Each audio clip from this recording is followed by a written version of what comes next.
Hello, homies, and a very warm welcome to Homeopathy Hangout. Today, we have one of the living greats on the Homeopathy Hangout show today. I'm stumbling over my words already. I'm so starstruck. The incredible Dr. Frederik Schroyens. Welcome to the show, Frederik. Hello, Eugenie. I feel like I know you already because I've watched so many of your lectures and videos, and I've used Radar Opus since 2011. So you are an absolute god in the homeopathic world in my book. So just thank you with all of my heart for coming on the show. I really appreciate it. My And pleasure. and you've got a really interesting topic for us today, choosing your homeopath. Now, for our listeners, this is going to be on YouTube and Rumble as well. And Frederik has prepared a PowerPoint for us. I wonder, Frederik, are you okay to give us a quick rundown of how you were first introduced to homeopathy before you go into the PowerPoint? Yeah, I can tell that short or long story. I make it short. So I was at university in 1970s, so the end of the 60s, you know what that means. So everybody was experimenting and knowing and reading and lecturing and communicating about anything. It was like the big discovery of everything. And one of those discoveries on some lectures was alternative medicine. I delved into it. I found it very interesting. I was studying medicine at the time, but I was really intrigued by these alternative approaches. And one day I found homeopathy as well, and then just decided to study this, and as the first one of many, but I never got to the second one. I remained on homeopathy because I felt it was so powerful. It really is. And you've had a general practice as well, right? As a general GP, because I think over there you train as a medical doctor Yes. as well as. Yeah. So immediately when I finished my studies, I had to go to the army, okay, where I started practicing homeopathy for the military and their families.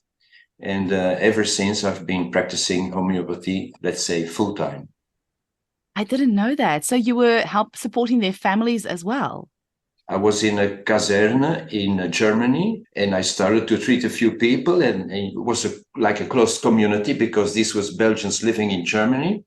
And one word went to the other, and I was then just after a short time, I had to stay there, I think, 6 months. I was having consultations from the morning till the evening. Incredible. And that was before Radar Opus. So there was still lots of repertorization Yeah, before that was before synthesis. everything. This was Yeah. the manual time. I made repertorizations by hand. Yeah. Oh my goodness. Well, just thank you from the bottom of my heart for Radar Opus. I don't know what I would do without it. I think I would have quit homeopathy if I had to do it by hand. Yeah. There was a very pleasant and interesting time, and the authority, the captain and the major, they let me do whatever I did. They were very supportive, in fact, and I treated the captain and his wife as well. So it was really a fantastic time in the army. I hope you write a book about that one day if you haven't already. Yeah. That would All be right. so I so will talk to us, consider it. please. Talk to us a bit about choosing your homeopath and why that's important. I'll leave the floor to you. Yes. So this topic is there because long ago, when I was young, I stumbled upon this lecture by Hahnemann with exactly this title, Choosing Your Homeopath. And I found it quite an intriguing idea to say something about this topic. And in fact, I've always been wishing to lecture about it, about this point, exactly this question, because it's a question that many people are wondering about, including patients of mine, moved to France, to Spain, whatever. And then they ask me, what shall I do now? How do I find a homeopath? How do I choose one? What, etc., etc. So even if this goes back to a desire of long ago, I'm grateful I can finally deliver this lecture. It is, I think, also even today a very interesting topic for many people.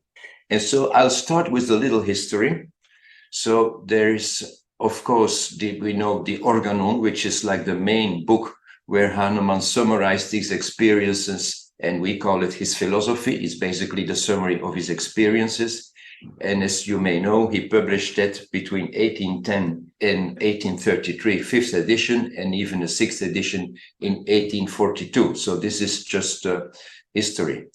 But on top of that, there is this guy that you are seeing here, Stapf Ernst, German guy, who collected already in 1829 11 articles and 14 letters by Hahnemann into a little booklet, which is called The Small Medical Writings. And I have at my disposition the French translation of Jourdan, where I find again this article. You see, Etude, Study of Homeopathic Medicine, for those who follow the fifth edition of the Organon, okay? And there is this famous letter. It's just a letter by Hahnemann, and he entitled it The Choice of the Doctor. And then someone is writing, Mon cher docteur, my dear Dr. Hahnemann, as I am far away from you, I don't know to which doctor I must address me, and a whole story, a letter, a request, written by a prince this time. You see, it's a prince who wrote this letter to Hahnemann, has been treated by him. And then followed by the reply of Hahnemann, Mon cher prince, which means my dear prince, etc., etc. So I was, as you may be, very curious to know what Hahnemann would reply to this person. And Hahnemann's reply is in fact 7 pages long. And he starts by saying, it is impossible to judge a homeopath unless you're a homeopath yourself. So you got to know your stuff. The baker knows about the bread better than anyone else. It's, the professional. But of course, most of us who ask this question are not homeopaths.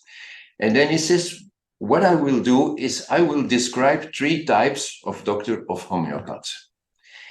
And I will describe them following external signs. External signs is literally what is written there, the behavior. So I got even more curious.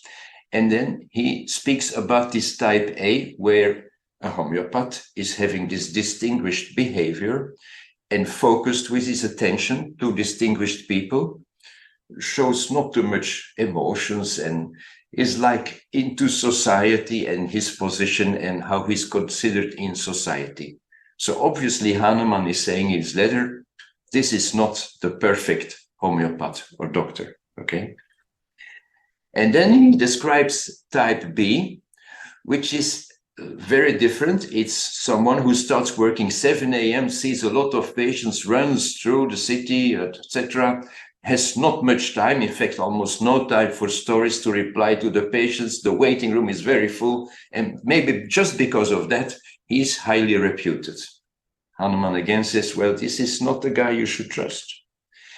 And then at last, he gives a third type, describes a third type, external signs behavior, who's very delicate with ladies, but also slanders about others, colleagues, patients, who's flattering when he comes into your house, he praises the furniture and he's boasting, and so a different type. And Hahnemann says, I could go on describing types, but let me give you the positive characteristics. And Hahnemann says, yes, the person you're looking for is modest and has common sense. It's just like you can speak to that person. And he's conscientious when he studies, he's conscientious when he's teaching.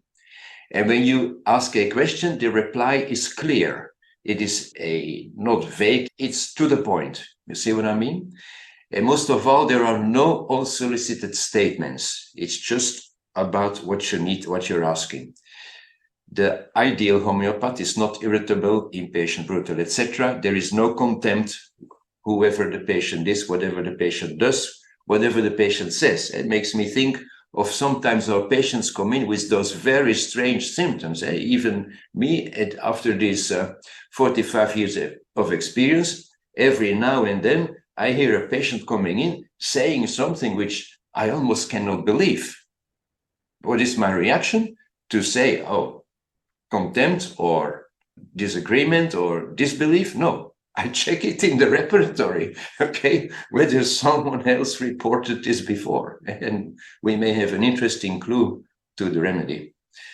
So Hahnemann says most often we prescribe one remedy and also consider the behavior when confronted with poor people with financial problems.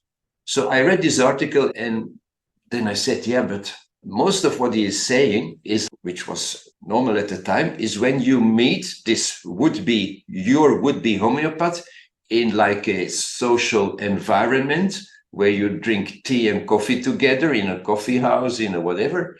This is not easy for a patient to know all this beforehand. And so I have taken a little bit a different approach and was thinking, what can we say, what can we do to know this is a person who's going to help me? And so I will now continue on this first idea of Hahnemann with some more ideas.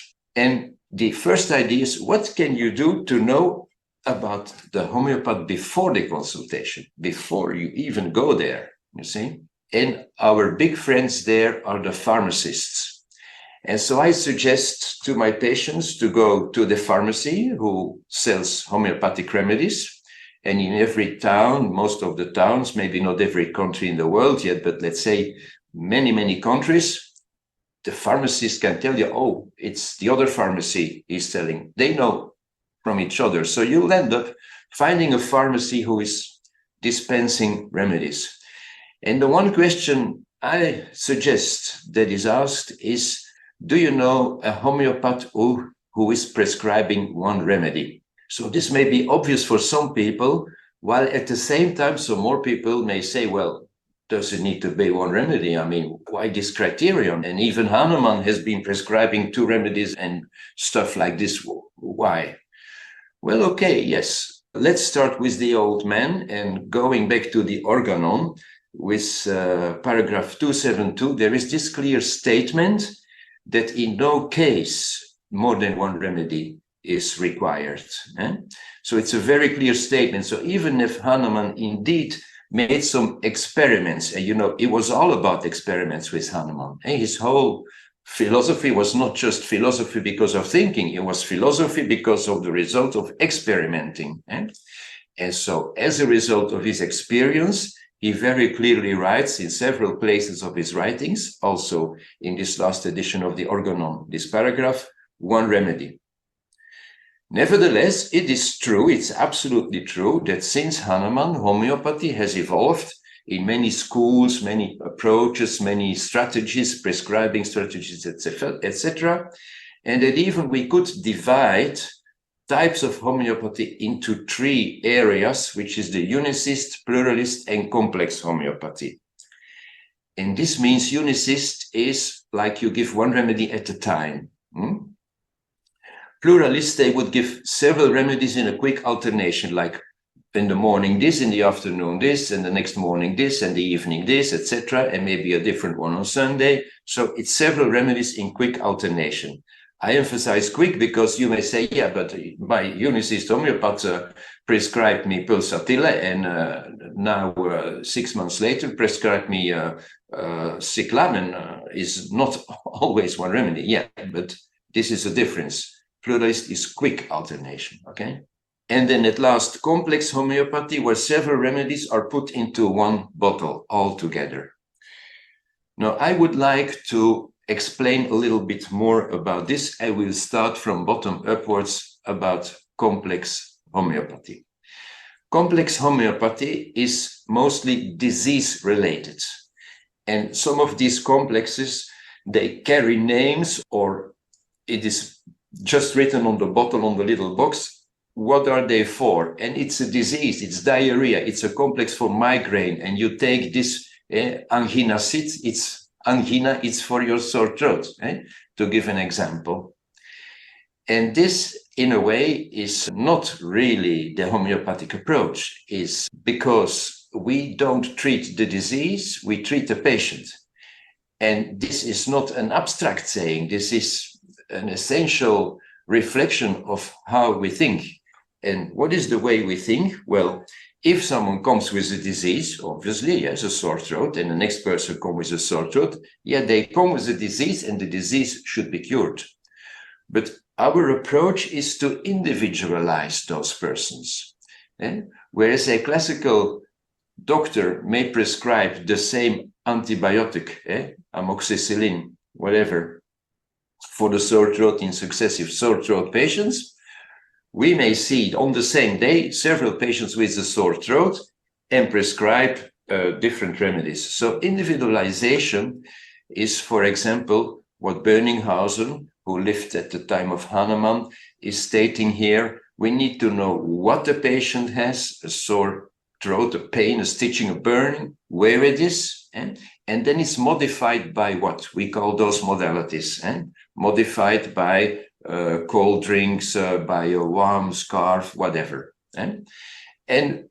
This has been going on in the same way, like if we look at Kent, which is an American homeopath past century. And then he says, what we need to know is the complaint and also the description. And there is an eruption and it's burning. And there's an eruption and it's itching.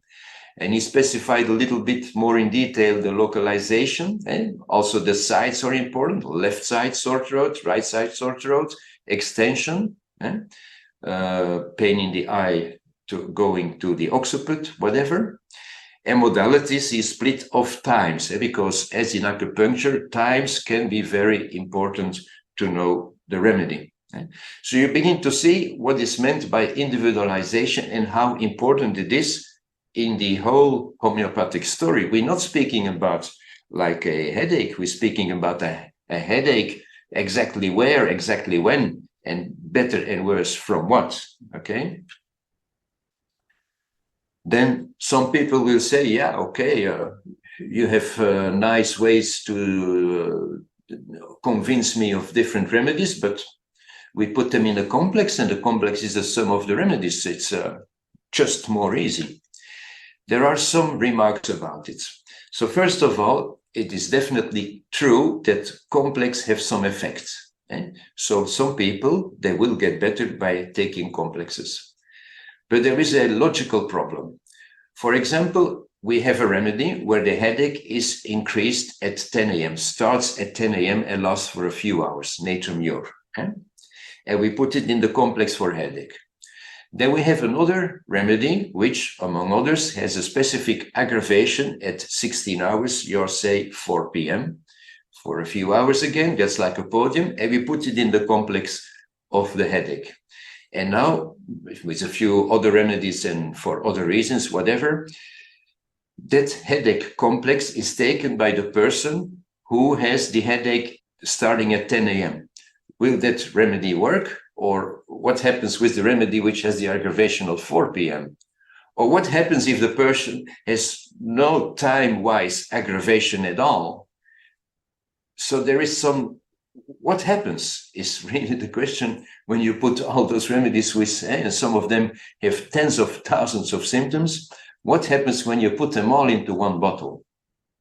And then in my experience, and I guess repeated by other homeopaths' experience, you have these patients come to you and they have taken complexes for headache, why not? And then I prescribe nature mure as a single remedy.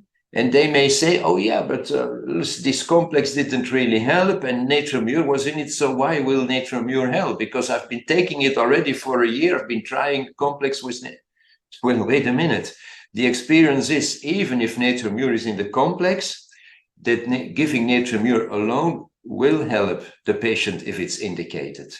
So it seems that the remedies in the complex is not adding, it's almost like some confusion, or you're not sure that the remedy is acting. And what is a little worse and maybe at times even frustrating for the classical homeopath is that you're treating someone with a single remedy, and then they come back and they say they got worse again because they had a flu or they had whatever, and they took a complex. And the action of your single remedy has been blocked. I had like an interesting case of a lady who was coming for migraine headaches and said, I was better, and then she was not better anymore. And when we delve into the story, it appeared she had a leukorrhea, and she just took a complex for the leukorrhea and suppressed it. And then the headache started coming back. Why did she do it? Because she said, I'm going to the homeopath, to me, for my migraine. And this leukorrhea, I know I can suppress it with my complex. So it was like two stories. No, there are no two stories. There's only one story. You see, there's only one health story in a patient. And after all, isn't it true that if a patient is given more or less the same complex for abdominal pain, that we are like behaving like regular doctors, regular medicine, but instead of prescribing Buscopan, we give complex 10 or whatever the name is. So for me, complex homeopathy is like using homeopathic substances in an allopathic frame of mind. So I apologize to the colleagues who like to do this, and even to the patients, because I can say that I started my homeopathic career as a complex homeopath. But then one day when I was completely in a mess with colds and sore throat and sinusitis, etc., I went to see this one person in Brussels, a reputed homeopath from Paris, and I told my whole story. I had a schedule of what I was taking in the morning, in the evening, on the Monday, on the Sunday, etc., etc. And he just said, okay, he said, I will prescribe you now one remedy. We'll start with the homeopathic treatment now. I said, oh. Interesting. And then it succeeded. Then it opened my eyes. Okay. Very interesting. So you went more from the complexes to the single remedies. Right. Yeah. Right. Okay. He was a single remedy prescriber and saved me. Yeah. At the time. And convinced me. Yeah. Okay. So the other approach is the pluralist approach, and there is basically a big problem of navigation. I'm going to try and explain this problem with a very short and small example. So suppose you have a patient with these 4 symptoms: stomach pain, diarrhea, sleeplessness, and headache from a draft, okay? And you say you take this remedy in the morning, this remedy in the evening, and after 1 month, you come back to me. Even just only 2 remedies, okay? This patient comes back after 1 month and tells you, oh, my stomach one is better. So my question to you is, what will you do? What will you decide? Will you say, okay, I change remedy 1, or I put a 3rd remedy, or I drop remedy 2, or where is the logic? Because you know that if we look at most of the often used remedies, they have thousands and thousands of symptoms. So pain stomach after eating maybe is a characteristic of both of those remedies. So when this is the one symptom that has improved, what is your conclusion? And how do you evaluate the fact that the other symptoms have not yet improved? So there is a big problem of navigation. And so I would like to explain a little bit about evaluation. Evaluation of a prescription is a critical point in the strategy in treating a patient. And it should be done not just on one symptom, not just on a few symptoms, it should be done on the totality of the case. And with totality of the case, we mean the locals and the generals and the mentals. So we have collected that information and we review it when the patient comes back. And we review it mainly with just 2 questions. Only 2 questions need to be replied in every follow-up. Is this patient going in the right direction, the direction of cure, and is it at an acceptable speed? The one question is, of course, to know whether the remedy is correct. The second question is to know whether the dosage needs to be adapted. Okay?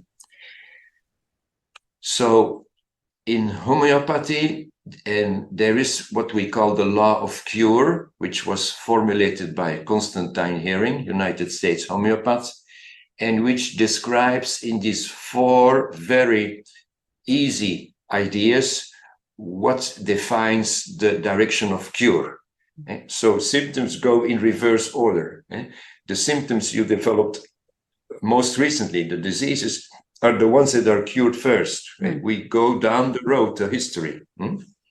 Or another way to look at it, is it the vital or the less vital organ that is cured first, because the cure means the remedy is first taking care of the most vital organ, and like heart and lungs are more vital than bowel, for example. Is the cure going from within without? Is it evolving from above downwards? So these, I will not go into detail, but these ideas express in a very interesting way whether your remedy is bringing the patient in the direction of cure.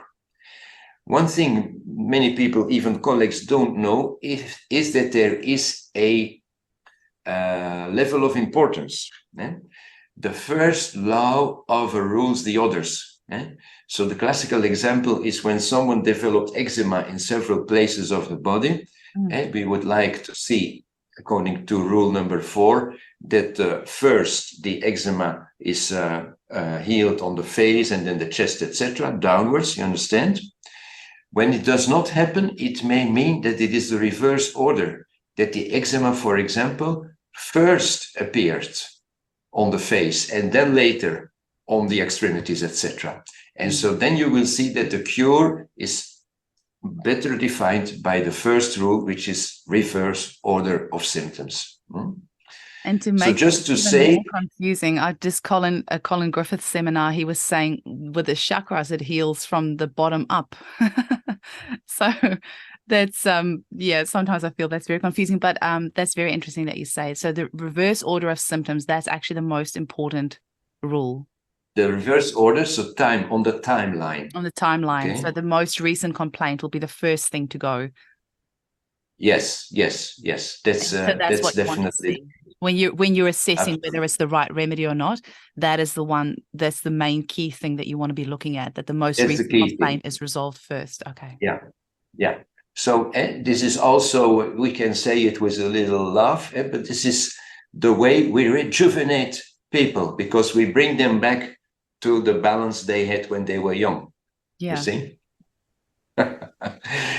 Okay, but you're right, it is not so easy. And I can say that when patients come in and they say, I'm better, I'm worse, that overall there's like 20% of mistakes. I'll just give one example. As someone comes in and says, no, worse, nothing changes, still the same. And they start to speak about the digestive problems they have, etc., etc.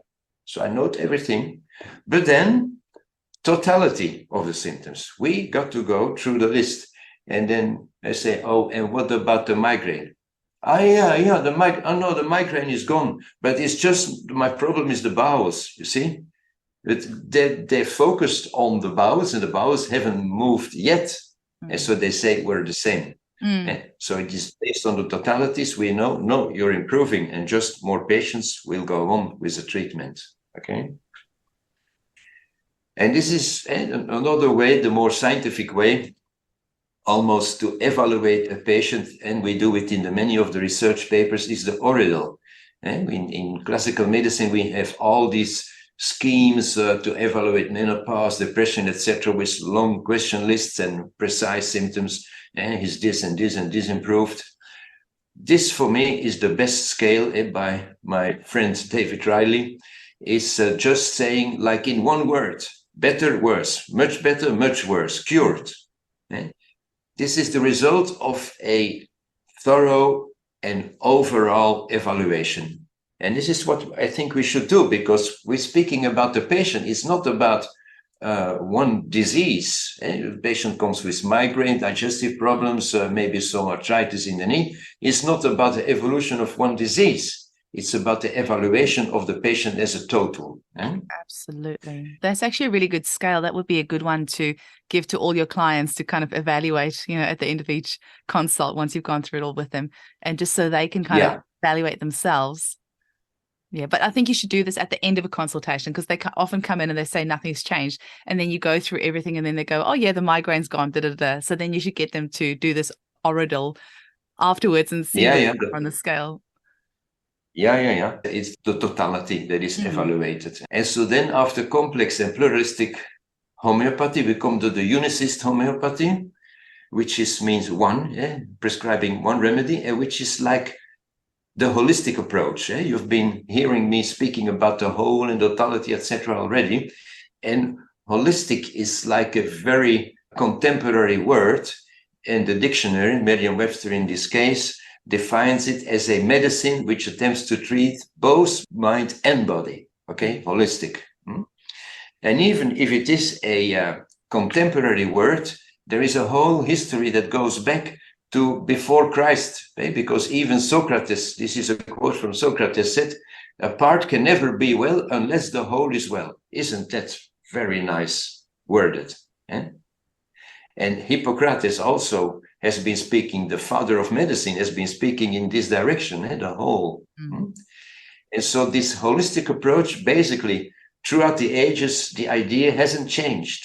Healing is most effective when you consider the whole person and not just one illness, one body part, or one symptom, or a few symptoms. Okay, this is the whole idea. And what I would like to say is, according to me, homeopathy is holistic from the beginning. And just one way to show this is that the word whole is mentioned 7 times in this organon, in these paragraphs, in these few paragraphs, 7 times where Hahnemann is describing how to treat a skin eruption. And we know that is a challenging problem at times, but just a few phrases that he writes in those paragraphs, you can verify them. When you have a skin disease, you treat the whole, he says. So you don't start putting an ointment or whatever. No, you give the famous tablet or granules in the mouth because you treat the whole. And so it's an internal medicine. And when you do so, you will recover the whole and the eruption. And this is the cure. And the general disease or unbalance, and maybe it's better to say energetic unbalance, whatever, will be brought into balance, and the local skin eruption at the same time. Well, at the same time, maybe spread over 1 month, 2 months, but together it's one direction, one effort, you see. And he even states again, the local suffering is inseparable part of the whole. So it's clear to me that Hahnemann was very aware of this holistic idea of homeopathy and phrased it in a strong way, which means that he's ahead by stating it so strongly. Das Ganze is the word in German that he used. And if homeopath is holistic, it's about totality. It's about all the symptoms, all the disease, etc. We get back to this initial idea that I was saying to you. It's about one remedy, isn't it? Okay. Now, we've spoken to the pharmacist. We know about the one remedy. There is another hint I would like to give to you before you even need to go to the consultation. And this is, you can call the homeopath. You've got the name and the address. You can call him, her, and ask, how do you work? And there basically many replies may come, but I would say we're interested in 2 points. The first point is, what is the duration of the intake? And I would say it's minimum 1 hour. Today, I still schedule 1.5 hours for every new patient. Why? Because we want to know the whole history, the whole story. And if it's much less, then it means this homeopath is not taking the whole story. When I initiated my homeopathy in the army, and then later on in my home practice, I took half a day for every new patient. So the intake was 1-2 hours, maybe more, and then studying, etc. So I put almost no limit to the duration of the intake. Because this is another saying by Hahnemann, taking the case is the most important and difficult part of the job. So yeah, just ask this. How long does the intake? What is the duration? And then the other thing is, what if I have an acute? And I apologize again, because I know quite a few homeopaths, they don't treat acutes. And I think it's a pity. It's a pity. It's a pity for several reasons, because patients for chronic ailments, they can even wait a week, a month, whatever, come back, etc. But if the child has 40 degrees, something needs to be done immediately. So if some of us put us in the luxury situation to only treat chronic and see the patients every 1, 2, 3 months, etc., we put the patient or some patients in despair, I'm afraid. Yeah. And also, if the child has 40 degrees and is coughing, etc., is it just a cough? Is it a virus? Is it a bronchitis? Is it the beginning of a pneumonia? We need to be there to treat it. One other reason, if the patient is coming to you for asthma, bronchitis, COPD, etc., and then suddenly starts a bronchitis, are you going to say, come back in 3 months, and in the meantime, if you have an acute bronchitis, you treat it by antibiotics? It makes no sense. The totality of the patient means totality of chronic and includes all the acute stages. And at last, in some of those difficult cases, which we all have, we may exactly get credit from our patients by treating the acutes, because we're working, trying to get them out of the depression. It doesn't work very well. But then they have an acute, whatever, sore throat. We're able to help them without antibiotics. They're happy and they're motivated to continue and give us some more time to try and get the treatment of the depression on the road. Okay, so for me, these are 2 questions, easy questions you can ask and know whether you're on the right track. I'm sorry to say it like that. I really like that question of asking what would you do in a case of an acute. I'd never thought to get clients to ask that question, because that is a really valid concern. It's so important that you've brought that up. I think that's a really important question for our listeners to ask when they're thinking of engaging a homeopath, because you want to have the continuity. You don't want to be left in the lurch if something, really acute has come up. You want to be able to know that you can still rely on that person. I don't understand why any homeopath would not want to do acutes. That's just odd. But well, it happens, and I gently contradict it. Yeah, good.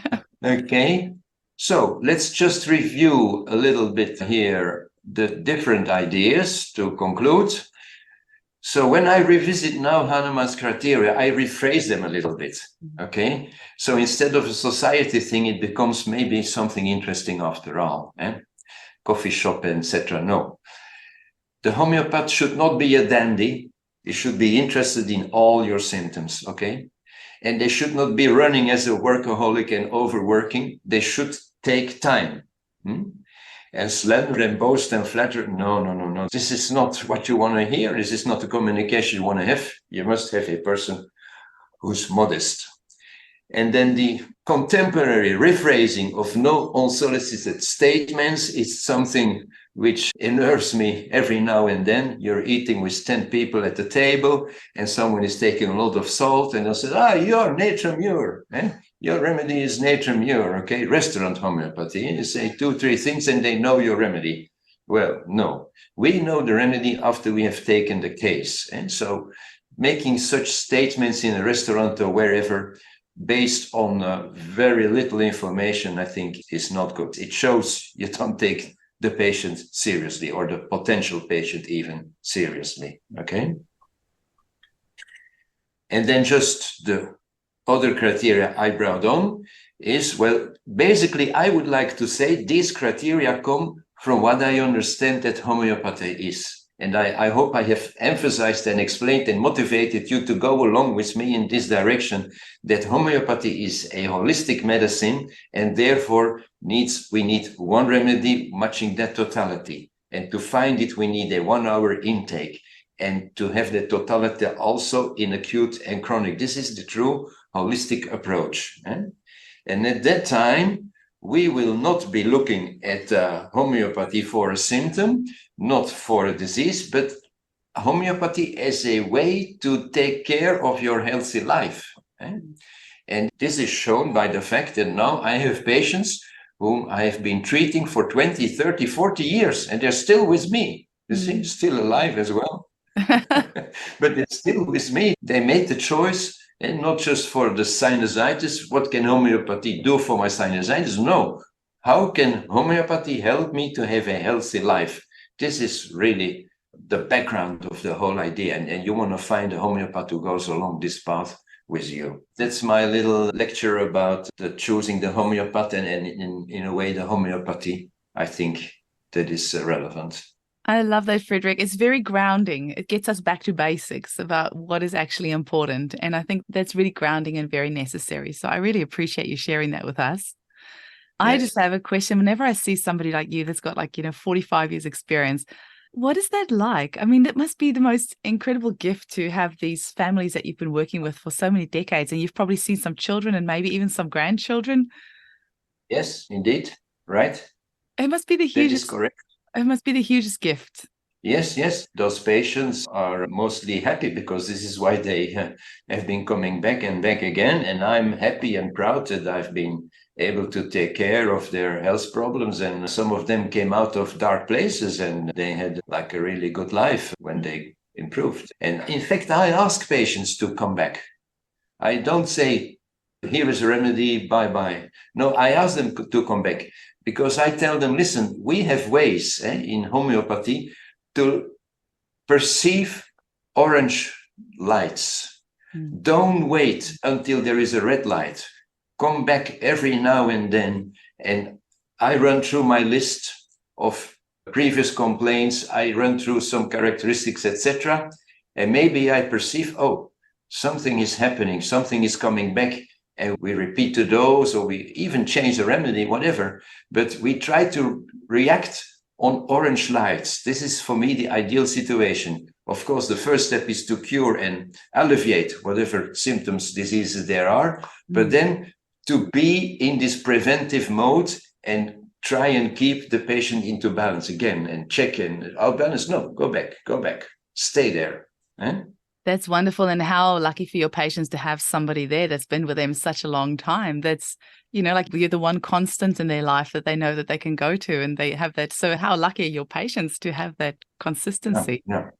One thing I would like to say is what I hope by saying this is, of course, I know many of my colleagues will know most what I have said, and most of my colleagues homeopaths will know most of what I've said, and maybe I'll clarify some opinions there.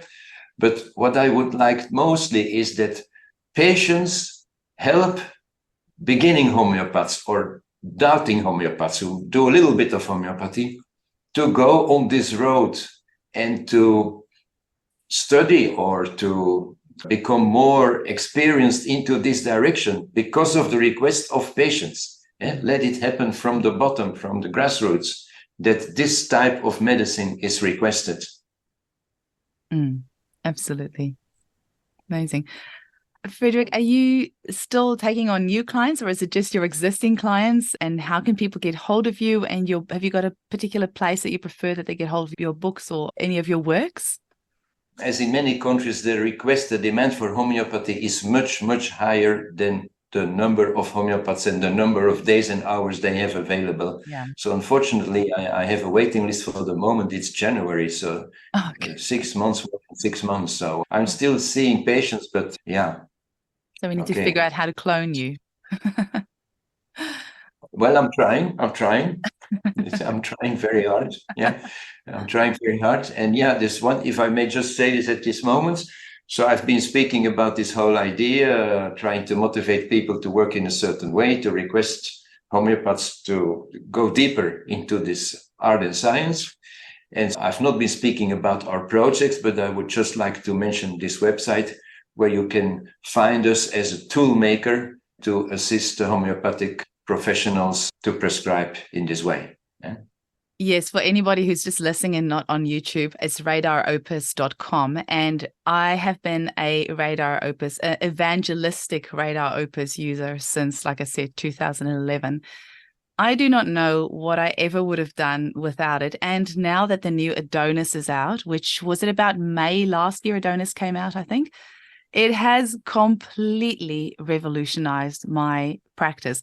I have to share one little case with you. So I had a client recently that kept on saying that her depression is like a helmet on her head. And I just typed in, just for a joke, just typed in helmet in the search field because I just wanted to see what comes up. And there was one rubric in there. It said as if helmet, my head as if helmet or something like that. And there was one remedy in there and it said Morion immersion. And when I saw immersion, I didn't know what Morion was, but I saw immersion. I thought, oh, it must be a crystal. So I looked it up, and morion is an alternative word for a helmet, but it's also smoky quartz. And this client has had the most unbelievable results with this particular remedy. But there's no way that would have, I'm sure that wouldn't have been in the previous version. But since Adonis, all these new remedies are coming up, like all these crystals, all these butterflies are coming up. And I love that there are also families coming up. So arachnids will come up, or Lepidoptera, or like families will come up. So it won't just say these are the remedies, but this is the family that you should potentially go and look at. So Adonis, which just for our listeners that might not know, that's the new version of synthesis, which is one of the repertoires that you can get in Radar Opus. Now, I've got the full package of Radar Opus, so everything is in there. And you couldn't have enough lifetimes to actually go through all the information that's in there. Frederik has just popped up that up for us on the screen for those on YouTube. I have so much fun with Radar Opus, so much fun, and it's so easy to use. I will sometimes just go sit there and just scroll through the rubrics, and I have, Patricia Hatherley's Lack book is in there, which I use quite often. I have Murphy in there as well. Synthesis is the main, Adonis is the main one that I always use, but I've got all the smaller books in there as well. I don't know what I would do without it. And it is, now that Adonis is there, it is so much fun. All these cool remedies are coming up that I love prescribing. I do have to constantly keep myself grounded because I am somebody that can get quite excited with all the shiny toys. But, if you're prescribing something shiny and fun like morion immersion or smoky quartz immersion, and it's working, the client has come back and said, for the first time, this helmet has lifted. Then it's not just me being airy-fairy and trying to prescribe funny things. It actually worked. It's changed her life. Or if a butterfly is coming up now with Adonis, butterflies are coming up, and you're prescribing that remedy and it's helping. It's just amazing. So I'm going to sound like a raving lunatic because I love Radar Opus so much, and I really particularly love synthesis. So I can't thank you enough, because it's the first thing every morning when I open my laptop. I open my email, and then I open Radar Opus. That's it. And then I open Facebook. But those are the three things that get open first on my laptop every single day. It's my email and then Radar Opus without fail every single time. Very nice to hear. Very nice. I love it. Frederik, is there one final message that you want to leave our listeners with? The listeners, the professional ones, I would like to say, carry on, don't get discouraged. And for the patients, I would say, push them to work hard. Sounds good. Amazing. I cannot thank you enough for your time. Like I said, you are just an absolute hero in my books. And I know you said one of the things of a homeopath is not to be, somebody that doesn't do flattery and all that. I don't care. I'm going to flatter you all I can because you are a hero in my book. So thank you so much for all the work that you've done to make our job so much easier. I really appreciate it. Thank you, Eugenie, for this opportunity. Thanks a lot, really. It's a pleasure.